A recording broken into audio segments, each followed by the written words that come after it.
Next invertible function. Invertible function ಅಂದ್ರೆ ಏನಪ್ಪಾ ಅಂತ ಹೇಳಿದ್ರೆ ಹೆಸರಲ್ಲೇ ಹೇಳ್ತಾ ಇದೆ, ಫಂಕ್ಷನ್ ನ ಇನ್ವರ್ಸ್. ಹಾಗಿದ್ಮೇಲೆ ಇನ್ವರ್ಟಿಬಲ್ ಫಂಕ್ಷನ್ ಅಂದ್ರೆ ಯಾವ ರೀತಿ ಎಕ್ಸಿಸ್ಟ್ ಆಗುತ್ತೆ ಅಂತ ಹೇಳಿದ್ರೆ ತುಂಬಾನೇ ಸಿಂಪಲ್. ಇದು ಒಂದು ಫಂಕ್ಷನ್ ಇರುತ್ತೆ ಅಂತ ಇಟ್ಕೊಳ್ಳಿ. F from X to Y ಅನ್ನೋದು ಒಂದು ಫಂಕ್ಷನ್ ಆಗಿತ್ತು ಅಂತ ಹೇಳಿದ್ರೆ ಅದು ಡಿಫೈನ್ ಆಗ್ತಿದೆ ಅಂತ ಹೇಳಿದ್ರೆ, ಅದೇ ತರ G from Y to X ಎರಡು ಡಿಫೈನ್ ಆಗ್ತಿದೆ ಅಂತ ಹೇಳಿದ್ರೆ then we can easily say that function is a invertible function ಅಂತ. ಸೊ ದಟ್ ಈ ಇನ್ವರ್ಟಿಬಲ್ ಫಂಕ್ಷನ್ ಒಳಗಡೆ ನಮಗೆ ನೋಡಿ, ಇದನ್ನ ನಾವು ಒಂದು ಸೆಟ್ ಅಂತ ತಗೊಳ್ಳೋಣ. ಈ ಸೆಟ್ ಒಳಗಡೆ ಇರುವಂತಹ ಎಲಿಮೆಂಟ್ ಎಕ್ಸ್ ಅಂತ ಇಟ್ಕೊಳ್ಳಿ. ಸೊ ಅದನ್ನೇ ನಾನು ಡಿಫೈನ್ ಮಾಡ್ತಾ ಇರುವಂತಹ ಇನ್ನೊಂದು ಎಲಿಮೆಂಟ್ ಯಾವ್ದಪ್ಪ ಅಂತ ಹೇಳಿದ್ರೆ, ಸೊ ನೆಕ್ಸ್ಟ್ ಫಂಕ್ಷನ್ ನೆಕ್ಸ್ಟ್ ಈ ಸೆಟ್ ಏನಾಗುತ್ತೆ ಅಂತ ಹೇಳಿದ್ರೆ ಎಫ್ ಆಫ್ ಎಕ್ಸ್ ಆಗುತ್ತೆ. ಸೊ ನಮಗೆ ಇಲ್ಲಿಂದ ಇಲ್ಲಿ ನಾನು ಡಿಫೈನ್ ಮಾಡ್ತಾ ಇದ್ದೀನಿ. ಹಿಂಗ್ ಡಿಫೈನ್ ಮಾಡ್ತಿದ್ದೀನಿ ಅಂತ ಹೇಳಿದ್ರೆ ಎಫ್ ಆಯ್ತು, ಹೌದಲ್ವಾ? ಹೀಗೆ ಡಿಫೈನ್ ಮಾಡ್ತಿದ್ದೀನಿ. ನಾನು ಎಕ್ಸ್ ನಾನು ಫಂಕ್ಷನ್ ಮಾಡಿದಾಗ ಎಫ್ ಆಫ್ ಎಕ್ಸ್ ಬರುತ್ತೆ. ಅದೇ ಎಫ್ ಆಫ್ ಎಕ್ಸ್ ನಾನು ರಿವರ್ಸ್ ಮಾಡಿದಾಗ, ಉಲ್ಟಾ ಬರೆದಾಗ ನನ್ಗೆ ಏನ್ ಬರುತ್ತೆ, ಅದು ಜಿ ಅಂತ ಹೇಳಿ ಫಂಕ್ಷನ್ ನಾನು ಉಲ್ಟಾ ಬರೀತು ಅಂತ ಹೇಳಿದ್ರೆ ಅಲ್ಲಿರೋದು ಎಕ್ಸ್ ಬರುತ್ತೆ. ಈ ರೀತಿ ವೈಸ ವರ್ಸ ಪ್ರೊಸೆಸ್ ಆಗ್ತಾ ಇತ್ತು ಅಂತ ಹೇಳಿದ್ರೆ ಆ ಫಂಕ್ಷನ್ ನಾವು ಪರ್ಟಿಕ್ಯುಲರ್ಲಿ ಏನಂತ ಕರಿತೀವಿ ಅಂತ ಹೇಳಿದ್ರೆ ಇನ್ವರ್ಟಿಬಲ್ ಫಂಕ್ಷನ್ ಅಂತ ಹೇಳಿ ಕರಿತೀವಿ. ಬೇಸಿಕಲಿ ಒಂದು ಫಂಕ್ಷನ್ ಇನ್ವರ್ಟಿಬಲ್ ಫಂಕ್ಷನ್ ಆಗಿರ್ಬೇಕು ಅಂತ ಹೇಳಿದ್ರೆ ಮೊದಲನೇ condition that function should be A bijective. The function f is invertible. Then f is both 1 1 and on 2. ಅರ್ಥ ಆಯ್ತಾ?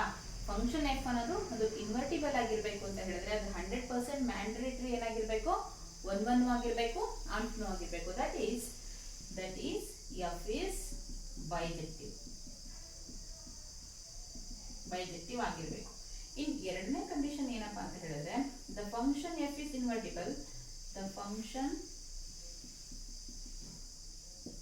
F is invertible. The function F is invertible ಆಯ್ತು ಅಂತ ಹೇಳಿದ್ರೆ ದೆನ್ F inverse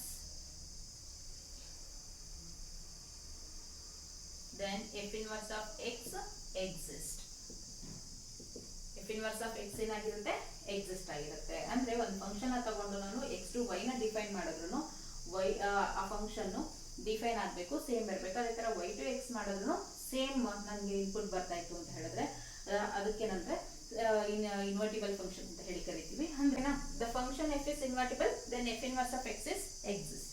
ಇನ್ನು ಇದ್ರ ಜೊತೆಗೆ ಈಗ G composition of F of X ನ ಮಾಡಿದ್ರೆ ನಮ್ಗೆ ಅದು ಐಡೆಂಟಿಟಿ ಫಂಕ್ಷನ್ ಬಂತು ಅಂತ ಹೇಳಿದ್ರೆ then the function F is invertible. ಅದೇ ತರ F composition of G of Y ನಾನು ರೆಪ್ರೆಸೆಂಟ್ ಮಾಡ್ತೀನಿ ಅಂದ್ರೆ ಅದು I Y is nothing but identity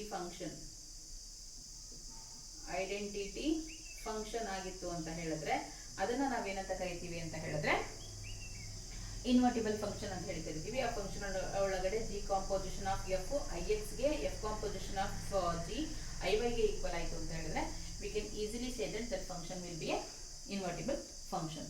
so ಇದನ್ನ ಡೆಫಿನೇಷನ್ ವೈಸ್ ನಾವು ಹೇಳೋದಾದ್ರೆ ಡೆಫಿನೇಷನ್ ಏನಪ್ಪ ಹೇಳುತ್ತೆ ಅಂತ ಹೇಳಿದ್ರೆ a function f is invertible. A function is said to be invertible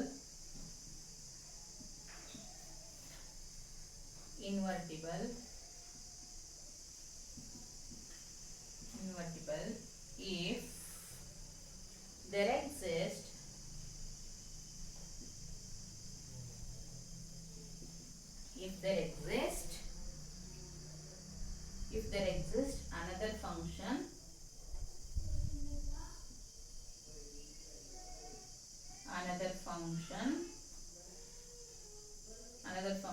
that reverse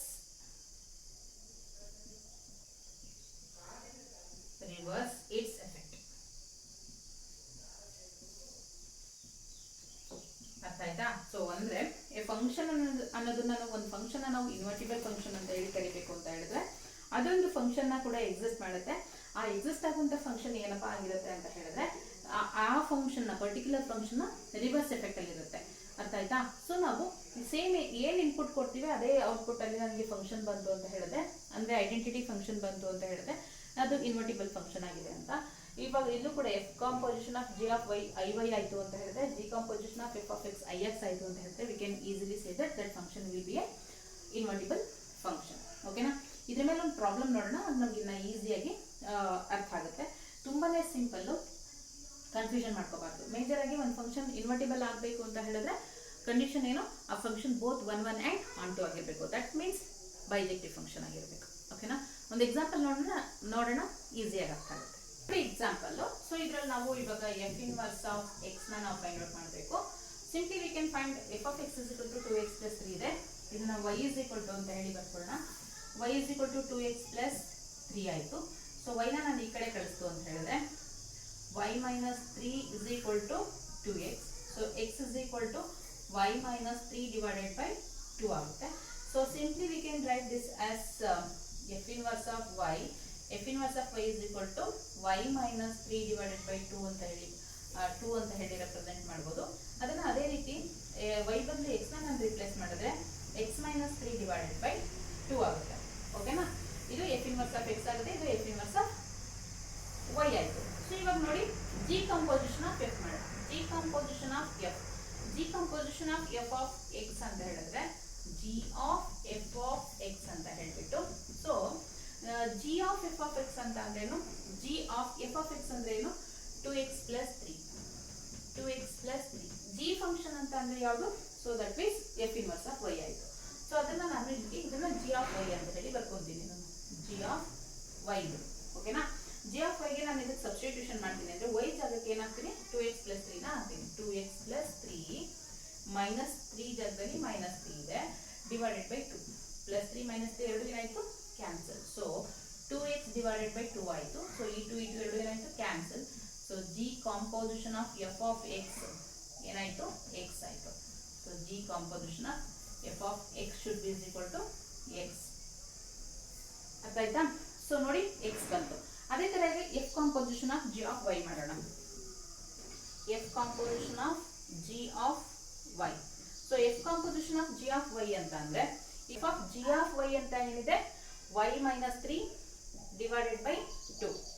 ಹೌದಲ್ವಾ? So y minus F of y minus 3 divided by 2 ಅಂದ್ರೆ ಈ ಎಕ್ಸ್ಪ್ರೆಷನ್ಗೆ ನಾವು ಸಬ್ಸ್ಟಿಟ್ಯೂಷನ್ ಮಾಡಬೇಕು. ಸೊ 2 ಇಂಟು ಎಕ್ಸ್ ಜಾಗದಲ್ಲಿ ಈ ವ್ಯಾಲ್ಯೂ ಇದೆ, y minus 3 divided by 2. So plus 3 ಜಾಗಕ್ಕೆ plus 3 ಇದೆ. ಸೊ ಈ 2 ಎರಡು ಏನಾಯ್ತು, ಕ್ಯಾನ್ಸಲ್ ಆಯಿತು. So y minus 3 plus 3. So minus 3 plus 3 ಎರಡು ಏನಾಯ್ತು, ಕ್ಯಾನ್ಸಲ್ ಆಯಿತು. The equal answer is becomes y. So y ಅನ್ನೋದು ಏನು ನನಗೆ, F composition of G of Y ಆಯಿತು. ಅರ್ಥ ಆಯ್ತಾ? So F composition of G of Y, F composition of G of Y should be is equal to Y itself. ಅದೇ ತರ G composition of F of X will B equal to X itself. ಎರಡು ಕೂಡ ನಮಗೆ ಬಂತು. So ಹಂಗಿದ್ಮೇಲೆ ಈ particular function ಏನು, invertible function. I hope ನಿಮಗೆ ಬೈಜೆಕ್ಟಿವ್